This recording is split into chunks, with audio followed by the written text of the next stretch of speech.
चला, नवीन वर्षाच्या सगळ्यांना शुभेच्छा. खूप खूप शुभेच्छा. हे रोल का सगळे साहेब, कशी झाली टूर? पुन्हा एकदा नाशिकमध्ये महाराष्ट्रात आलाय. काय की आमच्या नातवंड जे आहेत त्यांना शाळा, कॉलेज, युनिव्हर्सिटीच्या सुट्ट्या होत्या आणि त्यामुळे अगोदर ठरलं होतं की आपण कुठेतरी बाहेर जाऊ. त्यामुळे मग बाहेर जाऊन आलो 5-6 दिवस त्यांना. टेन्शन रिलीफ झालं. रिलीफ काय म्हटलं तर थोडंसं पाहणं होतं, मुलांबरोबर राहणं वगैरे, त्या दृष्टीनं थोडंसं रिलीफ मिळतो त्यांच्याबरोबर. साहेब, उद्या सावित्रीबाई फुले जयंतीनिमित्तानं पवार साहेब आणि तुम्ही एका व्यासपीठावर राहणार आहे. दुसऱ्या कार्यक्रमामध्ये मुख्यमंत्री आणि तुम्ही देखील एकाच कार्यक्रमात राहणार. असं आहे की आज नाशिकमध्ये आपण जे भव्य पुतळे उभे केलेले आहेत, महात्मा फुले आणि सावित्रीबाई फुले, उद्या सावित्रीबाईंची जे त्यांचा जन्मदिवस आहे, तर आज रात्रीच आम्ही नाशिकला अगोदर त्यांना वंदन करणार, सावित्रीबाई फुलांना, महात्मा ज्योतिराव फुलांना. उद्या सकाळी नायगावला जाणार. दरवर्षी जातोच आम्ही, जवळजवळ 2000 सालापासून. आणि तिथे मग मुख्यमंत्री आणि आमचा सणांचा कार्यक्रम आहे, तो वार्षिक कार्यक्रम आहे. त्याच्यानंतर चाकणला महात्मा फुले आणि सावित्रीबाई फुले यांचे पुतळे उभे केलेले आहेत. त्या कार्यक्रमासाठी, त्या लॉन्चिंगसाठी पवारसाहेब येणार आहेत आणि मी सुद्धा तिथे आमंत्रित आहे. मी तिथे जाणार आहे.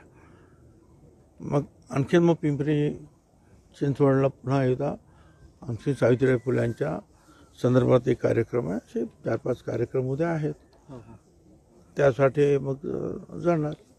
काही राजकीय चर्चा वगैरे? तुम्ही परदेशात असताना काही राजकीय नेत्यांचे फोन वगैरे तुम्हाला आले होते का पुन्हा मनधरणीसाठी? कारण तुमच्या नाराजीचंच नाट्य तुम्ही जाईपर्यंत सुरू होतं. असं आहे, मला कुणाचेही फोन वगैरे आले नाही. आले तरी मी काही तुम्हाला सांगू शकणार नाही. परंतु मी पूर्णपणे जे आहे थोडा वेळ राजकारणातून डोकं जरा बाजूला काढलेलं होतं. आणि बाकी काय राजकारण, काय आयुष्यभर राजकारण करतोच आहे. 67 सालापासून, 66-67 पासून.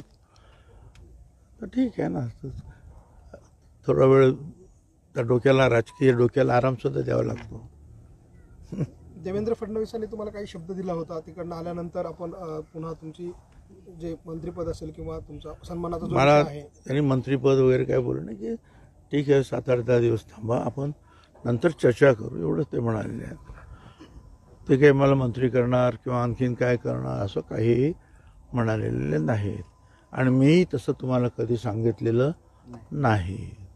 थांबा, आपण शांततेने नंतर चर्चा करू. That's all. एका वेळेला एक यावे अशी चर्चा चालू का? कोणाचे? अजितदादा आणि मोठे साहेब एकत्र यावे असे शिरवाळांनी केलं आणि अजितदादाच्या आईने पण परवा कुठेतरी बोलणं आहे. चांगली गोष्ट आहे. आमच्या शुभकामना आहेत, शुभेच्छा आहेत. धनंजय मुंडेंचं प्रकरण गेल्या काही दिवसांपासून सुरू होतं. आता धनंजय मुंडेंना रिप्लेस करायचं ठरलं तर भुजबळांचं नाव पुढे येतं अशी चर्चा सुरू झालेली आहे.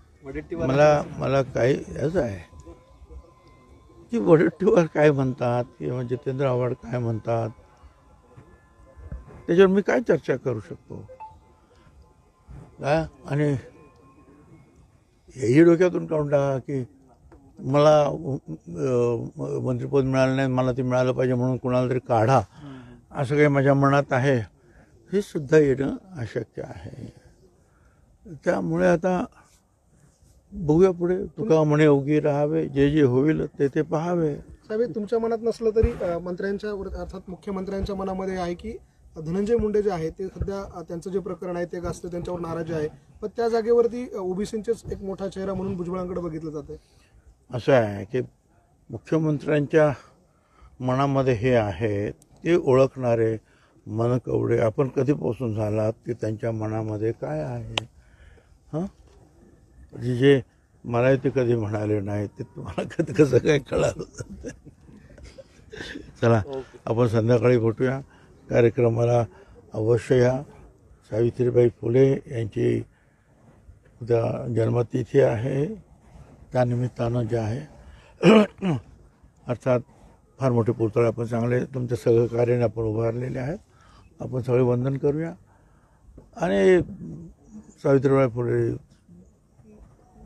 महात्मा ज्योतिराव फुले हे आमचे जे आहेत पॉवर स्टेशन्स आहेत. दरवर्षी आम्ही महात्मा फुल्यांच्या वाड्यावर नायगावला इथे जात असतो. बाकी सामाजिक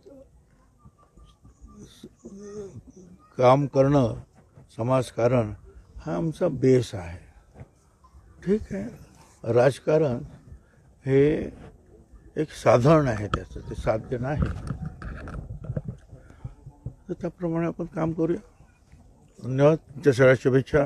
पुन्हा एकदा नवीन वर्षाच्या सर्वांना शुभेच्छा. धन्यवाद. आपल्याला पण साहेब थँक्यू.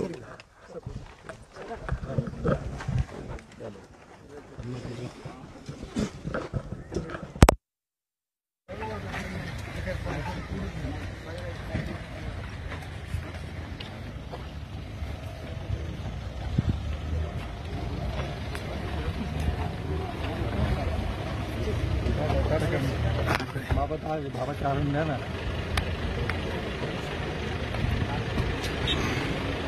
बाबा चालन द्या ना.